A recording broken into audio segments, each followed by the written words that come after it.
یہ بات ہے 8 اگست 1963 صبح ٹھیک 3 بجے رویال میل ٹرین جس میں قریباً 2.61 ملین پاؤنڈز جا رہے تھے، جو کہ پاکستانی کرنسی میں قریباً 2100 کروڑ اور انڈین کرنسی میں 600 کروڑ بنتے ہیں۔ گلاسگو کو اپنی ریلوے مینجمنٹ پر اتنا بھروسہ تھا کہ اس سفر میں انہوں نے ڈرائیور کے ساتھ صرف ایک گارڈ ہی بھیجا۔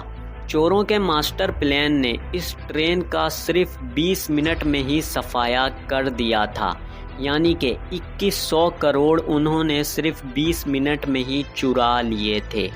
آنکھوں سے دیکھنے اور کانوں سے سننے والوں کو 4 ٹی وی کی ویڈیو میں ایک بار پھر سے خوش آمدید۔ رویال میل ٹرین، جو کہ اس وقت کے دور کی واحد ایسی ٹرین تھی جس میں لوگ اپنے لیٹرز وغیرہ ایک دوسرے کو بھجواتے تھے۔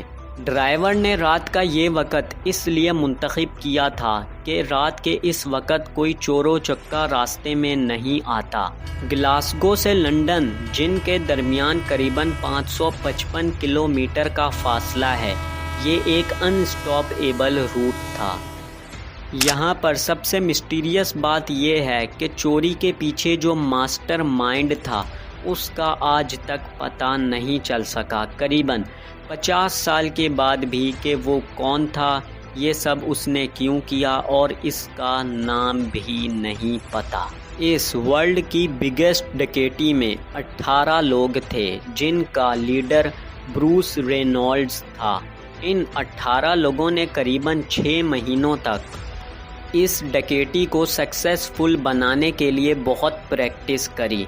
گورڈن گوڈی، جو کہ ایک چھوٹا موٹا چور تھا، اس نے اپنے دوست بسٹر ایڈورڈ سے بولا کہ کوئی بڑا ہاتھ مارتے ہیں، اور مزے کی بات، جب یہ اس ٹرین کو لوٹنے گئے تو ان کو پتہ ہی نہیں تھا کہ اس ٹرین کے اندر کتنے پیسے ہیں، اور پیسے ہیں بھی یا نہیں۔ پیسوں کا صرف اس ماسٹر مائنڈ کو ہی پتہ تھا۔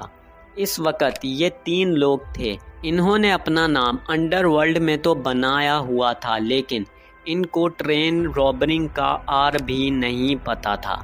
پھر ان تینوں کی ملاقات ہوتی ہے ٹامی وسبے، باب ویلچ اور جم ہسی سے، جو کہ ٹرین رابری کے ماہر تھے۔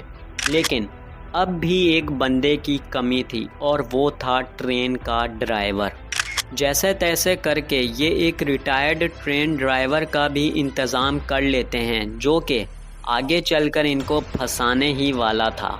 اپنی 18 لوگوں کی گینگ بنا کر اب ان کو ضرورت تھی ایک انسائیڈ انفارمر کی، اور یہی تھا وہ ماسٹر مائنڈ۔ دن آتا ہے 7 اگست کا۔ رویال ٹرین ٹھیک 6:50 پر ہارن دے کر اپنا سفر شروع کر دیتی ہے، اور 128 الگ الگ باکسز میں یہ رقم تھی۔ لنڈن سے 40 میل دور پلان کے مطابق چوروں نے گرین سگنل کو ریڈ میں کنورٹ کر دیا اور ٹرین کو بآسانی رکوا لیا۔ ٹرین کا ایک کریو ممبر نیچے اترا ہی تھا کہ پیچھے سے گوڈی نے آ کر اس کو پکڑ لیا۔ اب جب بات آتی ہے ٹرین ڈرائیور کی، تو وہ اس انجن کو چلانے سے منع کر دیتا ہے کیونکہ یہ ماڈرن انجن تھا۔ پھر یہ سب پکڑے جانے کے ڈر سے بھاگنے ہی والے تھے کہ انسائیڈ انفارمر ان کو بتاتا ہے کہ اس ٹرین میں 2.61 ملین پاؤنڈز ہیں۔ یہ سنتے ہی گوڈی ٹرین کے ڈرائیور کو بندوق کی نوک پر رکھ کر بولتا ہے کہ ٹرین کو بریڈیگو برج کے پاس جا کر روکنا، اور یہاں سے شروع ہوتا ہے چوری کرنے کا پروسیس۔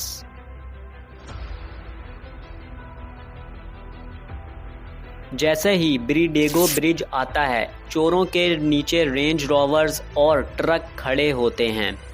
چور یہاں پر آ کر چین بناتے ہیں اور 20 منٹ میں قریباً 2100 کروڑ لے کر رفو چکر ہو جاتے ہیں، اور ٹرین ڈرائیور خالی لیٹرز لے کر لنڈن پہنچتے ہیں۔ اور یہ خبر دیکھتے ہی دیکھتے پورے یورپ کے نیوز پیپر کی زینت بن چکی تھی۔